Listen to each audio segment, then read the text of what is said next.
பார்த்தீங்கன்னா தெரியும். இப்போ இதுதான் ஊர்காவத்துறைக்கு போகிற பிரதான வீதி. இப்போ நாங்கள் இப்போ வெளிக்கிட்ட இடம் அராலி சந்தியில் இருந்தால் இப்போ வெளிக்கிட்டு இருக்கிறோம். குறிப்பாக மழை காலத்தில் தீவகம் எவ்வளவு அழகாக இருக்குது. இந்த தண்ணியில் தீவகம் உண்மையாக பார்க்க ஒரு சந்தோஷமாக இருக்குது. அப்படி ஒரு அழகாக இருக்குது. இப்போ வறண்டு போய் கிடக்கிற இந்த மண் மாறி காலத்தில் எவ்வளவு அழகாக, அதாவது இந்த ஆடுகள் மாடுகள்லாம் இவ்வளவு சந்தோஷமாக குதூகலிக்கிற ஒரு நிலையை பார்க்கக்கூடிய மாதிரி இருக்கு. அதே மாதிரி தீவகத்தின் வளங்களையும் இப்ப பார்க்கக்கூடிய ஒரு சூழ்நிலையா இருக்கு. அப்ப அந்த காட்சியை தான் நீங்க பாக்குறீங்க. இப்ப நாங்க பங்களாவடிக்குள்ள வந்திருக்கிறோம். பங்களாவடி இப்ப நீங்க பாக்குறது சரஸ்வதி வித்யாலயம். அது பக்கத்துல பிரதேச சபை லைப்ரரி. இதுதான் பிரதேச சபை. இது திலீபன் அதை நினைவு தூவியை தாண்டி தான் இப்ப பங்களாவடி சந்தி. அப்ப சைட்ல பாத்தீங்கன்னா தெரியும், இதுல தெரியுது இந்த பங்களாவடியில புதுசா கட்டிருக்கிற கட்டடம். நேர போனா புளியங்குடலுக்கு போகலாம். இப்படியே இடப்பக்கத்தால அப்படியே திரும்பினோம்னு சொல்லி சொன்னால் இதுதான் புங்குடி தீவுக்கு போற பிரதான பாதை. புங்குடி தீவு நயனாதீவுக்கு போற பிரதான பாதை.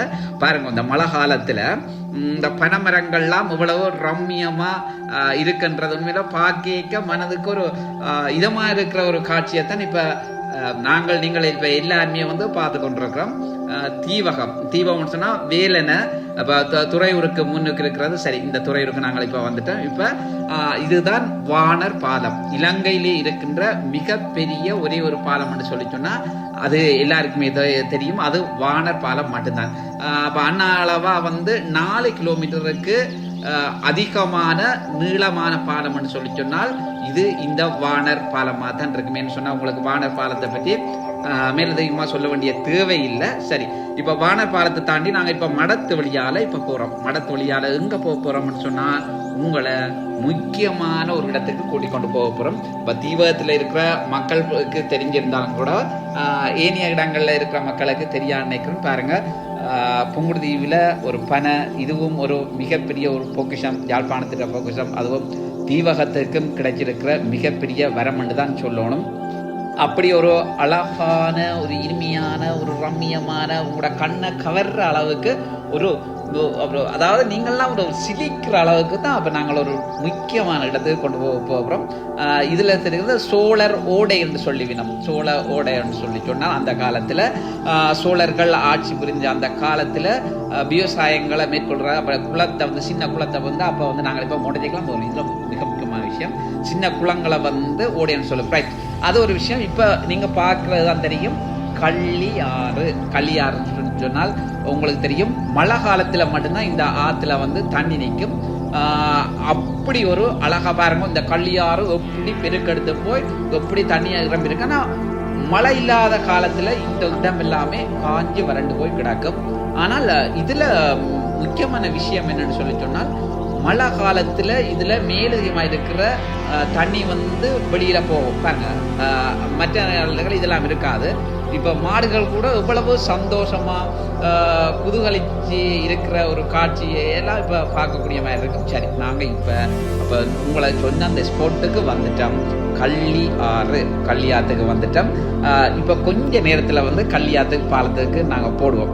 சரி, அதுக்கு முதல் இந்த பக்கம் பாருங்க எப்படி அழகா இருக்குன்ற. அதுக்குள்ளால அந்த பாலத்தால போய்க்கு உண்மையில ஒரு, அதாவது மனசுக்கு ஒரு சந்தோஷமா. நாங்கள் முடிஞ்சக்கெல்லாம் நாங்கள் இப்போ பாலத்தடிக்கு வந்துட்டோம். இப்போ பாலத்தின் இதைத்தான் இப்போ நாங்கள் இப்போ உங்களுக்கு காலப்போம். பாருங்க, மழை காலத்தில் இந்த வான் பாஞ்சு எப்படி தண்ணி இல்லாமல் ஓடுதுன்னு சொல்லி இவ்வளவு ஒரு சந்தோஷமான காட்சி. இப்போ பின்னேரத்தில் வரைக்கும் இப்போ நீங்கள் எல்லாருமே அப்போ இந்த இடத்துல தீவகத்தில் இருக்கிறார்கள், முங்குடுதீவில் இருக்கிறார்கள், சந்தோஷமா இதில் ஃபன்னா சாப்பிட்டு சாப்பிட்டு அப்படி குதூகலிச்சுட்டு போகலாம். சின்ன பிள்ளைகளை கூட்டி கொண்டு அது பாருங்க, வான் பாயுது. பார்த்தீங்கன்னா இரண்டமடு முத்தையங்கட்டு குளத்துல வான் பாயிற மாதிரி ஒரு தோற்றப்பாட்டை இப்ப நீங்க பார்க்கக்கூடிய மாதிரி. இது என்ன, இதுல மிக முக்கியமான விஷயம் என்னன்னு சொன்னா, இப்ப மேலதிகமா வார தண்ணி இப்ப கடலுக்கு கலக்கிற பாலமா தான் இப்ப இந்த பாலம் இருக்குது. இந்த பாலத்துல அப்படி மழை காலத்துல அப்படி தண்ணி ஓடும். அதே மாதிரி அதுக்காக சும்மா அடிச்சு குடிச்சு சட்டார் குட்டார் தண்ணி ஒரு அளவாத்தான் இருக்கும். இப்போ நான் மேலே நின்று பார்த்து கொண்டு இருக்கிறேன். இப்போ இதெல்லாம் இந்த வீடியோ எடுக்கிறதுக்காக தான் நான் இப்போ நீங்கள் அதை பெருசாக நினைச்சு போடாங்க. வீடியோ எடுக்கிறதுக்காக தான் இப்போ மேலே நிற்கிறேன். நாவல் இப்போ தண்ணி அடித்து சும்மா அந்த மாதிரி விளையாடி கொண்டு அவர் இப்போ சின்ன பிள்ளை மாதிரி தானே சின்னபடியாக தான் நம்ம அதான் நாள் கொஞ்சம் விளையாடி கொண்டிருக்கோம். அவ்வளவு சந்தோஷம் இருக்கு இந்த தண்ணியில் விளையாடுறோன்னு சொன்னால் அப்படி ஒரு பிரியம். அது அதற்கு மட்டுமில்லை, எங்களுக்கு உங்களுக்கு எல்லாருக்குமே அந்த சந்தோஷம் இருக்கும். பாருங்க தண்ணி எப்படி பாஞ்சி வருதுண்டு. அப்பா புங்குடுதீவில் இப்படி ஒரு இடம் இருக்குன்னு சொல்லி சொன்னால் அது நீங்கள் எல்லாருமே வியப்பாக தான் பார்ப்பீங்க. ஆனால் எங்களோட புங்குடுதீவு மண்ணுக்கு இப்படி ஒரு வரலாறு, இப்படியோ ஆறு இருக்குன்ற கனவருக்கு தெரியாமல் இருக்கும். அந்த பழையாக்களுக்கு தெரிஞ்சிருக்கும். இப்போ புதுசாக இருக்கிற எங்களோட இளையாக்கள் கனவருக்கு தெரியாமல் இருக்கும். பாருங்க இந்த பாருங்க அருவியிலிருந்து எப்படி தண்ணியோடு அதே மாதிரி தான் கடலோட இப்போ கலக்குது. கடலோட கலந்து பாருங்க மேலதிகமான நீர் வந்து இப்போ இதில் என்னென்னா இந்த தண்ணி ஏன் கடலோட கலக்குது. புங்குடுதீவில் பொதுவாக வந்து தண்ணி தட்டுப்பாடெல்லாம் இருக்குது, விவசாயத்துக்கு தண்ணி தட்டுப்பாடுகள் இருக்குது. ஆனால் இதுக்கு சரியான முறையில் அணையை கட்டு தேக்கி வச்சோம்னு சொல்லி சொன்னால் அது மக்களுக்கும் பிரயோசனமாக இருக்கும், அதே மாதிரி விவசாயிகளுக்கும் பிரயோசனமாக இருக்கும்ன்றதில் மாற்றம் இல்லை. அதே நேரத்தில் இந்த பாருங்க இந்த வான்கதவு வந்து 4 வான்கதவு கல்யாத்துல இருக்கிற வான் கதவுல இது வந்து 4 வான் கதவு. இந்த வான் கதவு பாருங்க இப்படி தண்ணி அடிச்சு போகுதுண்டு பாருங்க. ஆனால் இந்த பாலத்துல நாங்கள் முதல் தரம்பரைக்கும் நிறைய தண்ணி பாஞ்சலாம். இந்த முறை இப்போ நாங்கள் 2ஆம் தரம்பரைக்கு முதல் தரம்பரைக்கு எங்களால் வீடியோ எடுக்கலாம் போயிட்டு, ஏன்னா நாங்கள் வரைக்கும் சரியான மழையாக இருந்தது. அதால் முழங்காலுக்கு மேலே தண்ணி இதில் மொடஜைகளை விட்டு போட்டு அதில் நாங்கள் நடையெல்லாம் போனாங்க. சரி, இப்போ அடுத்த விஷயம் என்னன்னா இந்த கல்யாத பாலத்தில் 2 பாலம் இருக்கு. இப்போ முதலாவது பாலத்துக்கு தான் உங்களுக்கு நான் காட்டினேன். இப்போ அடுத்த பாலத்துக்கு போகிறோம். அடுத்த பாலத்துக்கு போய் இதில் முக்கியமான விஷயம் என்னன்னு சொன்னால் இதில் இந்த கார்த்திகை பூ உங்களுக்கு தெரியும். மாவீரர் நாள் மாவீரருக்குரிய கார்த்திகை மாதத்தில் பூக்கிற பூன்னு சொன்னால் இந்த கார்த்திகை பூ மட்டும்தான். இந்த கார்த்திகை பூ பூத்திருக்கின்ற ஒரு அழகான காட்சியை பாருங்க. ஆனால் அதுவும் இந்த புங்குடுதீவு மண்ணில் காட்டுறது வந்து கேரதீவம் இப்படி ஒரு இடத்துல இருக்க ஒரு உண்மையாக ஒரு சந்தோஷமான எங்கட மாவீரர்களுக்கும் இப்படி இந்த பூவை பிடுங்கி வைக்கிற ஒரு பாக்கியம் கிடைச்சிருக்கின்ற அது எல்லாருக்குமே கிடைச்ச ஒரு பெரிய ஒரு சந்தோஷம்தான். இப்போ நாங்கள் காட்டுறது வந்து கேரதீவன்றது வந்து ஒரு குடியேற்ற கிராமம். அந்த நான் சொன்ன அந்த பாலத்துக்கு தான் இப்போ போகிறோம்.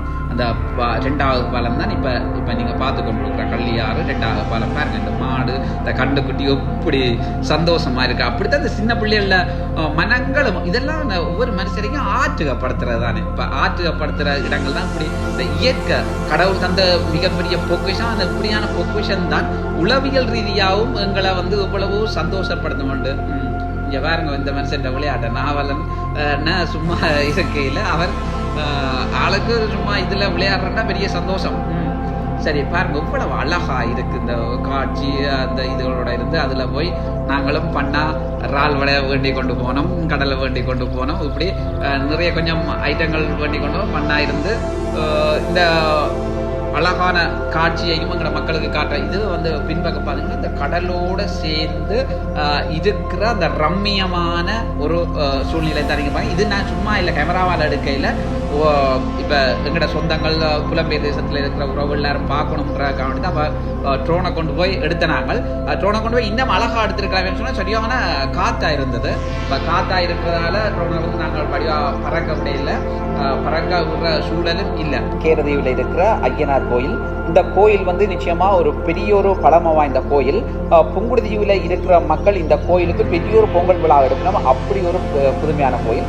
அதே இதில் இப்போ நீங்கள் இதில் பார்க்குற பனைமரம் வந்து சாதாரண பனைமரங்களில் 1970ஆம் ஆண்டுக்கு பின்னரான காலப்பகுதியில் இந்த மக்கள் குடியேற்றப்பட்டு அந்த மக்களின் கையால் வைக்கப்பட்ட பனைமரங்கள் தான் நீங்கள் பார்த்தீங்க. சரி, அப்போ நாங்கள் உங்களுக்கு எங்களால் முடிஞ்சளவு தெரிஞ்சளவு அறிஞ்சளவு புங்குடுதீவின் ஒரு அழகான ஒரு இயற்கையான காட்சியை உங்களோட பார்வைக்கு தந்திருக்கோம். சரி, இன்னொரு காட்சியோட சந்திப்போம். நன்றி.